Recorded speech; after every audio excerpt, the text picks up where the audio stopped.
Hello लोगोफोर नोंथांमोनखौ गिबियावनो गासैखौबो चेनेलाव बरायना लाग्रोनाय जाबाय। लोगोफोर नोंथांमोननि थाखाय जोंहा मोनसे मोजां आपडेट ओंखारना फैदों। इन्डियान पोस्ट अफिसनिफ्राय जोंहा लोगोफोर 98,000 साख्रिनि भेकेन्सिनि थाखाय अनलाइन एप्लाइ जासिगोन। दा बेनिखायनो आं बे भिडिअखौ लाबोनाय जादों। गासिबो नोंथांमोना भिडिअखौ जोबजासिम नायलां। आं नोंथांमोननो साख्रिनि बागै डिटेल्स खोन्थाहरनो सानदों।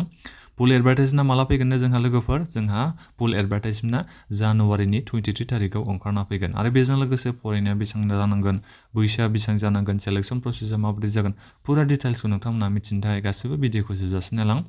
लोगोफोर नोंथांमोना सोरबाफोर चेनेलाव गोदानै फैदोंबा चेनेलखौ साबस्क्राइब खालामना ला जाहाथे नोंथांमोना बेबायदिनो साख्रिनि आपडेटखौ मोननो हायो।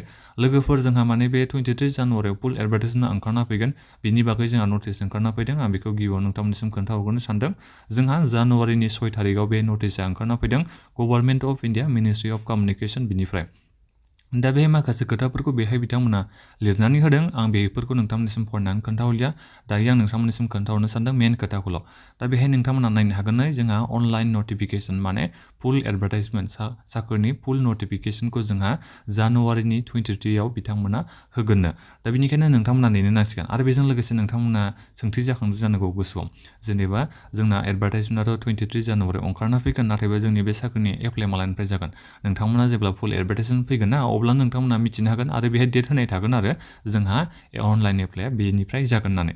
आंनि साननाय मथेबा आं हमनो हादों आरो जेनेबा एडभार्टाइजमेन्टआ जुदि 23 जानुवारियाव फैयोबा जोंनि एप्लाइआ जानुवारिनि लास्ट उइकआव जागोन नङाबा जोंहा फेब्रुवारिनि फार्स्ट उइकनिफ्राय अनलाइन एप्लाइआ स्टार्ट जागोन।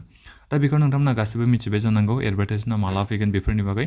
दानिया मेन खोथायानो जाहैदों जोंना फरायनाया बेसेबां जानांगोन आरो बेजों लोगोसे बैसोआ बेसेबां जानांगोन आरो मा साख्रिनि नामनि थाखाय जोंहा भेकेन्सिया ओंखारना फैगोन। आं बेखौ नोंथांमोननिसिम दायो खोन्थाहरनो सानदों। भिडिअखौल' नोंथांमोना नायलांबाय थाबानो जाबाय। लोगोफोर जोंहा पस्टमेन, मेल गार्ड आरो MTS माल्टि टास्किं स्टाफ बिनिफ्राय जोंहा भेकेन्सि ओंखारना फैगोन दे माने बेफोर नामनि थाखाय जोंहा भेकेन्सि ओंखारना फैगोन। पस्टमेननि थाखाय जोंहा टटेल साख्रिनि भेकेन्सिया बेसेबां थागोन ना नोंथांमोना नायनो हागोन गासै 59,099 जोंहा साख्रिनि भेकेन्सि थागोन। दा जोंहा साख्रिनि भेकेन्सियाथ' बिराद गोबां आरो नोंथांमोना बेखौ नायनानै हमनो हाखाबाय जानांगौ। मेल गार्डनि थाखाय जोंहा टटेल साख्रिनि भेकेन्सिया बेसेबां थागोन 1445 दा जोंहा टटेल साख्रिनि भेकेन्सि थागोन आरो बेयो टेन्टेटिभ लोगोफोर बियो बिनि साख्रिनि भेकेन्सिया बाराबो जानो हागौ खमबो जानो हागौ बेखौ नोंथांमोना गोसोआव लाबानो जाबाय। खमथ' जाखानाय नङा आं बेखौ नोंथांमोनसिम बुंहरखानाय थाबाय।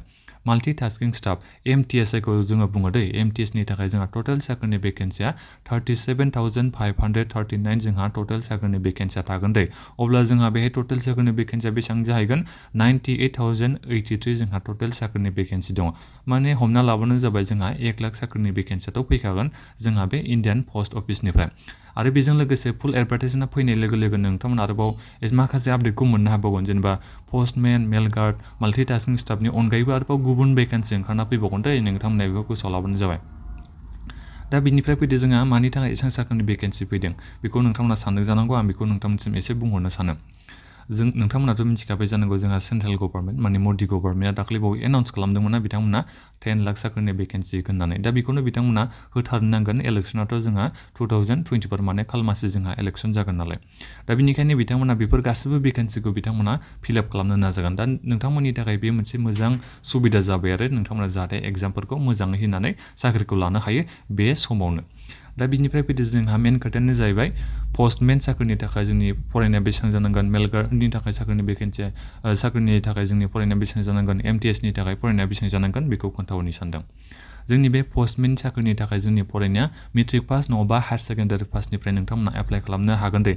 आं बेखौ नोंथांमोनसिम कनफार्म बुंहरनो हायाखै मानि थाखाय होनबा जोंहा फुल एडभार्टाइजमेन्टआ ओंखारना फैयाखै।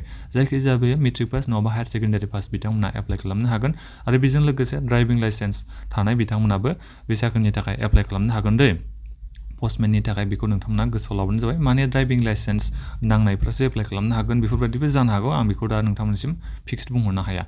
मेल गार्डनि थाखायबो जोंना फरायनाया बिदियानो जागोन मेट्रिक पास जानो हागौ नङाबा हायार सेकेन्डारि पासनिफ्राय बिथांमोना एप्लाइखौ एलाउ खालामनो हागौ आरो बेजों लोगोसे बे कम्पिउटार नलेज थानाय बिथांमोना एप्लाइखौ खालामनो हागोन बेफोरबायदि बिथांमोना एडभार्टाइजमेन्टआव होनो हागौ। MTSनि थाखायबो बेबादियानो मेट्रिक पास नङाबा हायार सेकेन्डारि पासनिफ्राय एप्लाइ खालामनो हागोन। बिनिफ्राय नोंथांमोननियाव कम्पिउटार स्किल बेफोरबायदि नोंथांमोननियाव बिनो हागौ। दा बे कनफार्म नङा आं बेखौ नोंथांमोनसिम बुंहरखानाय थाबाय। दा बैसोआ बेसेबां जानांगोन जोङो 18 बोसोरनिफ्राय नोंथांमोना एप्लाइखौ खालामनो हागोन दे। 18 बोसोरनिफ्राय जेनेरेल बिथांमोना 27 बोसोरसिमा एप्लाइ खालामनो हागोन। जायफोर जायफोर SC ST बिथांमोना 5 इयार्सनि अपार एजनि रिलेक्सेसन मोनो अब्ला जोङो 32 इयार्ससिमा एप्लाइखौ खालामनो हागोन। दा बेखिनियानो लोगोफोर 32 इयार्ससिमा एप्लाइखौ खालामनो हागोन। दा बेखिनियानो लोगोफोर आं बेबायदिनो गोजान नोंथांनिसिम एसे आपडेटखौ हरखाबायानोसै। जोंहा फुल एडभार्टाइजमेन्टआ माला ओंखारना फैगोननो जानुवारिनि 23 आव ओंखारना फैगोन। बिनिफ्रायसो जोंहा अनलाइन एप्लाइआ जागोन। सेलेक्सन प्रसेसआ माबोरै जागोन बेफोरनि बागै आं उनाव भिडिअ बानायगोन जेब्ला फुल एडभार्टाइजमेन्टआ फैयो। दा बेखिनियानो लोगोफोर भिडिअखौ लोगोफोरनो शेयार खालामबानो जाबाय। माबाफोर सोंनांगौ दङबा नोंथांमोना भिडिअ कमेन्ट बक्सआव कमेन्ट खालामनो हागोन। गोजोन्थों।